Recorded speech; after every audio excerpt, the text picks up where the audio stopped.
들여다본 학자가 정작 자신이 살던 시대의 가장 어두운 순간에는 제대로 보지 못했다는 것입니다.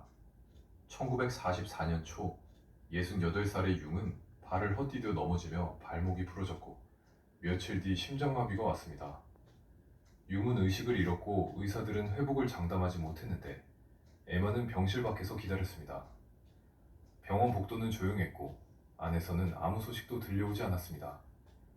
그런데 의식이 없는 동안 융은 이상한 경험을 했는데 훗날 자서전에 상세히 기록한 내용에 따르면 융은 지구에서 약 1500km 위 우주공간에 떠있는 자신을 발견했습니다.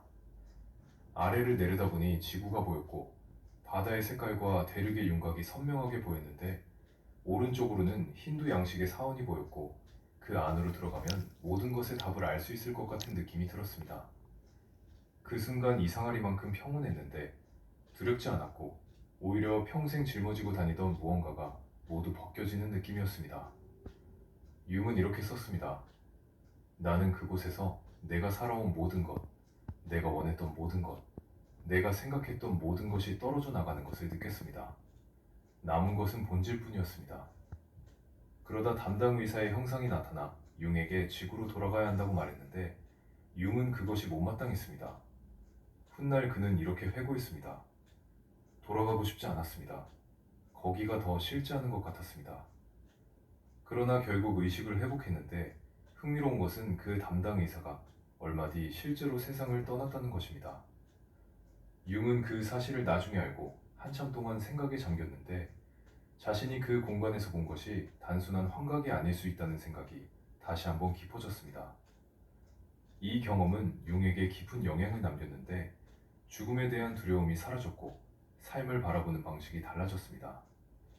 융은 이후 죽음을 끝이 아니라 변환으로 보기 시작했는데 의식이 육체에 종속된 것이 아닐 수 있다는 생각이 그의 말년 연구를 이끌었습니다. 건강을 회복한 뒤 융은 연구를 멈추지 않았고 오히려 더 넓은 영역으로 파고들었는데 연금술이 그중 하나였습니다. 당시 대부분의 학자들에게 연금술은 납을 금으로 바꾸려 했던 사이비 과학이었지만 융은 달랐습니다. 연금술사들이 물질을 변환하려 했던 과정이 사실은 인간 내면의 변환, 즉 개성화 과정을 상징적으로 표현한 것이라고 봤는데 융은 수백 년 된 연금술 문헌들을 파고들며 그 안에 담긴 심리학적 상징들을 해독했고 1944년에는 그 연구를 집대성한 저작 심리학과 연금술을 출간했습니다. 1952년에는 유백의 답함을 펴냈는데 구약 성경의 욥 이야기를 심리학적으로 분석한 책으로 신이 욥에게 한 일을 정면으로 비판하는 내용이 담겨 있어 종교계에서 강한 반발을 불러일으켰습니다. 신의 어두운 면, 즉 신 안에도 그림자가 있다는 생각을 정면으로 다룬 것이었는데 어릴 때부터 신의 존재에 대해 품어온 질문이 77살의 노인이 되어서야 책으로 나온 것이었습니다. 같은 해 융은 동시성에 관한 저작도 발표했는데 동시성은 인과관계 없이 의미 있게 연결되는 사건들을 뜻했습니다. 예를 들어 어떤 사람이 친구의 죽음을 꿈에서 본 순간 실제로 그 친구가 세상을 떠나는 경우 같은 것이었는데 과학적으로 설명할 수 없지만 무시하기엔 너무 빈번하게 일어나는 현상이었습니다. 융은 이것이 집단 무의식과 연결된 현상일 수 있다고 봤고 물리학자 볼프강 파울리와 함께 이 주제를 연구했는데 노벨 물리학상을 받은 물리학자가 심리학자와 함께 동시성을 연구했다는 사실은 당시에도 지금도 흥미로운 장면입니다. 말년의 융은 UFO에도 관심을 가졌는데 1959년에는 하늘에서 보이는 것들에 관한 현대의 신화라는 저작을 출간했습니다. UFO 목격 현상을 심리학적으로 분석한 책이었는데 융은 UFO가 실제로 존재하는지에 대해서는 판단을 유보했습니다. 그가 주목한 것은 왜 이렇게 많은 사람들이 같은 형태의 것을 보고 있느냐는 것이었는데 원형적 상징, 즉 집단 무의식에서 나온 이미지가 하늘에 투사되는 것일 수 있다는 분석이었습니다. 대중은 황당하다고 봤지만 융의 논리는 일관됐는데 설명할 수 없는 것을 무시하지 않는 것이 평생 변하지 않은 융의 방식이었습니다. 아내 에마는 1955년 세상을 떠났습니다. 50년 넘게 함께 살아온 사람이었습니다. 결혼 초기부터 융의 연구를 이해하고 지지했고 스스로도 학자가 되어 논문을 발표했는데 에마가 떠난 뒤 융은 한동안 말이 없어졌습니다. 혼자 돌을 깎고 불을 피우며 시간을 보내다가 천천히 다시 글을 쓰기 시작했는데 슬픔을 글로 버텨내는 것, 그것도 융의 방식이었습니다. 융은 자신의 삶 전체를 돌아보는 자서전 작업을 시작했는데 비서 아니엘라 야페의 도움을 받아 구술로 진행된 이 작업이 훗날 기억, 꿈, 반성이 되었습니다. 융은 훗날 이 책의 서문에 이렇게 썼습니다. 내 삶에서 외면의 사건들은 그다지 중요하지 않습니다. 중요한 것은 오직 내면의 이야기뿐입니다. 1959년 융은 BBC와의 인터뷰에 응했습니다. 융의 육성과 모습이 담긴 몇 안 되는 기록 중 하나입니다. 진행자가 물었습니다. 신을 믿으십니까? 융은 잠시 멈췄다가 대답했습니다. 믿는다고 말할 필요가 없습니다. 나는 압니다. 진행자는 당황한 표정을 감추지 못했습니다. 믿는다는 것과 안다는 것은 전혀 다른 말이었습니다. 평생 신의 존재를 증명하거나 부정하려 하지 않고 오직 경험으로 접근해온 융다운 대답이었습니다. 1961년 봄, 융은 취리히 근처 퀴스나우트의 자택에서 지내고 있었습니다. 85살이었습니다. 건강은 이미 오래전부터 나빠지고 있었고 주변 사람들은 그가 얼마 남지 않았다는 것을 알고 있었습니다. 융 자신도 알고 있었습니다. 그러나 그는 침대에 누워 시간을 보내는 대신 마지막까지 글을 썼습니다. 그해 초, 융은 마지막 꿈을 꿨다고 기록했습니다. 꿈에서 그는 거대한 둥근 돌을 보았습니다. 돌 위에는 이런 글귀가 새겨져 있었습니다. 이것은 온전함의 상징이며 나는 그것을 향해 나아가고 있다. 융은 그 꿈을 깨고 나서 오랫동안 생각에 잠겼습니다.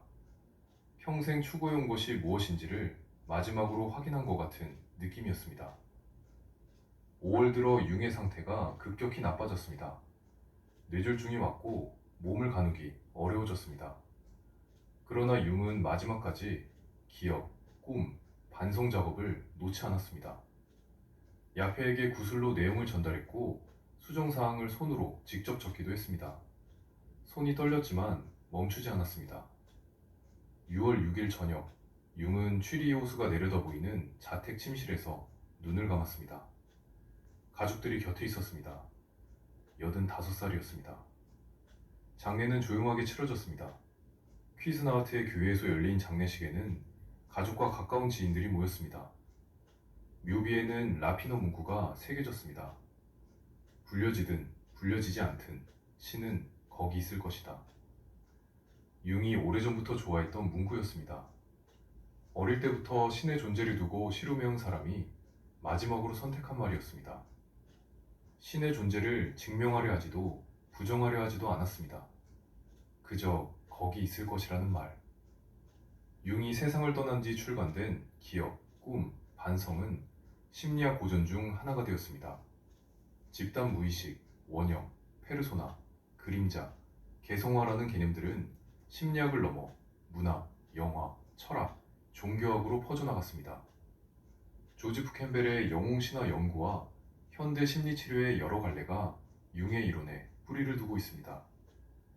신을 의심하는 목사의 아들로 태어나 죽음 옆에서 자라고 혼자 비밀을 간직하며 커온 소년이 결국 인간의 가장 깊은 내면을 들여다본 학자가 되었습니다. 그리고 그 여정의 끝에서 그는 처음 품었던 질문으로 다시 돌아왔습니다.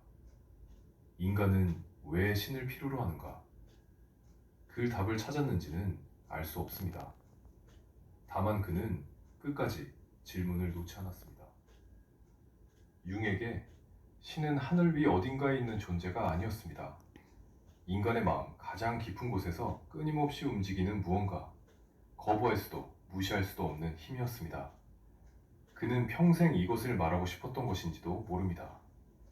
자신 안의 어둠을 외면하지 않고 그 가장 깊은 곳까지 내려가 본 사람만이 진짜 자기 자신을 만날 수 있다고. 융은 그것을 개성화라고 불렀고 그 여정의 끝에서 만나는 것이 그가 평생 찾아온 신의 얼굴이었습니다.